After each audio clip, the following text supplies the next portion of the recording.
ጥያቄ ለወንዶች ነው እንዳታሳልፉት።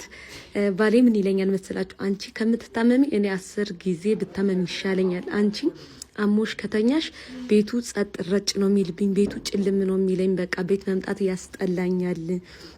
እና አንቺ ከምትታመሚ እኔ ታምሜ ተኝቼ አንቺ ተነስተሽ እኔን ብታስታምሚኝ ወይም ደግሞ እኔን አይዞ ብትይኝ ይሻለኛል። እና አንቺ ተነስተሽ ጉድ ጉድ ስትይ በቃ አንቺ ተነስተሽ ቁጭ ማለትሽ በራሱ ለቤቱ ድምቀት ነውና ስትታመሚ በቃ ቤቱ ሁሉ ነገር በቃ ሁሉ ሙዴ ቅይር ይለኛልና ብዙ ወንዶች ጋር ያለ ነገር ይመስለኛል። ብዙ ሴቶች ሲሉ ሰማለውና ለምንድን ነው እኛ ሲያመን በጣም የሚጨንቃችሁና እኛ እንድንታመምባችሁ ማትፈልጉት?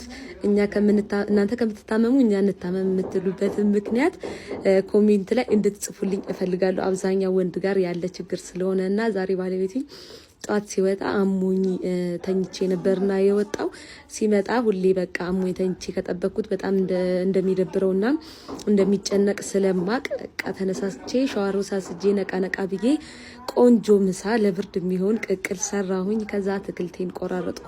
ሰላጣ ሁሌ እኛ ቤት ይሰራል ታውቃላችሁ፣ አፒታይት ይከፍታል። ከዛ ሰላጣዬን ሰራሁኝ። ማንጎም ቆረጥኩኝ፣ ሀብሀብም ቆራርጬ ነበር አቀራረብኩኝ። ይሄ ፕሬሸር ኩከሩ በጣም አሪፍ ነው። ብዙዎቻችሁ እንፈራዋለን ትሉኛላችሁ፣ ግን ስጋ ቶሎ ፍርፍስ ነው የሚያደርገው።